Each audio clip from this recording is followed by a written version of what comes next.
Carol is with me. Hello, Stephen. Hello, Claire. You're going to start us off in China, where new figures have shown the economy there continues to cool down. Yeah, that's right. The latest figures for the last 3 months of last year show the economy there grew by 7.7%, down slightly on the previous 3 months, but it also means that China's full-year economic growth is also 7.7%. That's the same rate as last year, which is the lowest the country has seen since 1999.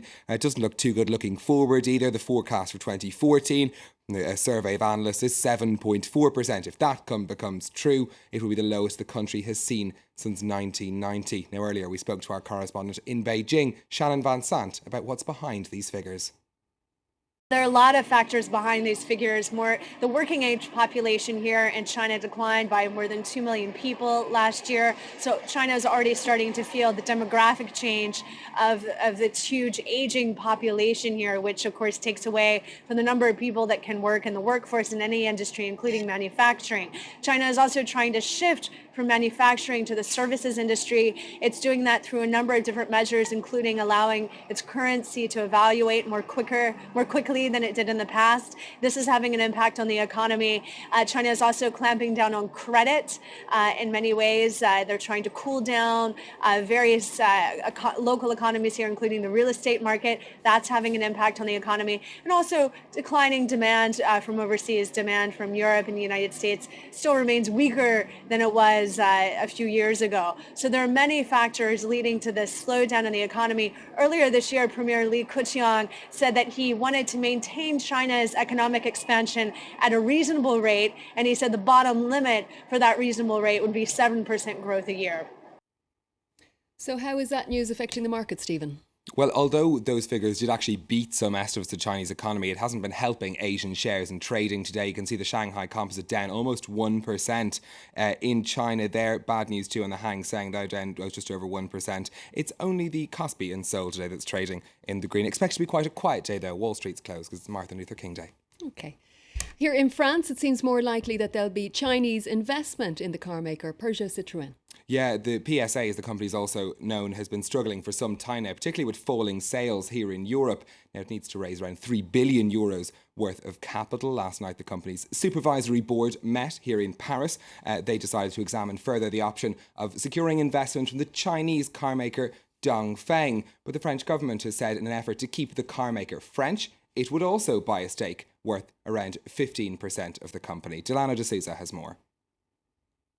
It was here that the Peugeot Citroën Supervisory Board met on Sunday night. They approved the outline of a possible capital increase of €3 billion. Europe's second largest car maker has been struggling. The group's 2013 sales in France declined 7.7%. At the meeting, it was decided that Peugeot's partner in China, Dongfeng, could pick up a 14% stake in the company, along with the French state. If the question is if you are following this, are you paying attention, have you gone to China and spoken to the Chinese government? To all these questions, I respond yes. And if you're asking an ultimate question, will PSA stay French? My answer is PSA will stay French. Dongfeng and the French state would be allowed to invest around €750 million each in the company's shares. The remaining money would be raised from other investors. The proposal has been defended by Peugeot's chief executive Philippe Varin. However, certain unions aren't pleased.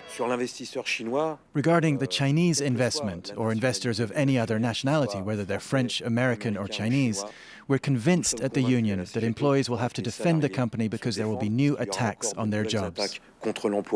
Certain members of the Peugeot family, notably Thierry Peugeot, are not keen on relying on Dongfeng or the French state. He'd prefer to raise the entire amount from the markets. Peugeot has been selling more cars in China than in France. The company aims to become number one in the Chinese market in the next few years. Let's take a quick look now at some of the day's other business stories. And shares in Nintendo plummeted by up to 18% in trading today after the gaming giant said it expected to lose some $240 million this year. The warning came after the Japanese markets closed on Friday, so it's the first reaction we're seeing in those shares. Nintendo said it expected to slip back into the red after disappointing sales of its Wii U games console. Its shares have recovered somewhat since down around 6% now. Deutsche Bank has announced a pre-tax loss of €1.2 billion for the last 3 months of 2013. That's after the bank was hit by the cost of recent lawsuits and falling revenues. The German lender still says it will post a net profit for the full year of over €1 billion. And the computer chip maker Intel is to cut more than 5,000 jobs in an effort to boost its earnings. Last week, the company reported falling profits for the second consecutive year. The cuts represent about 5% of Intel's global workforce. And finally, France has taken 2 places off its blacklist of tax havens. Yeah, a bit too late for the Christmas card list in the French government, but they've taken Bermuda and Jersey off the list of countries that or places that don't cooperate in tax matters with the French government. New agreement signed with both islands allow the authorities to exchange the necessary details to allow compliance with French tax laws. 11,000 French residents with bank accounts abroad declared them to the authorities last year. Still on the naughty list, though, Claire, the British Virgin Islands, Brunei, Botswana and Guatemala, among others. So plenty more work for the French tax authorities to do. Indeed. Stephen Carroll, thank you very much for that roundup of the business news. And you are, of course, back later.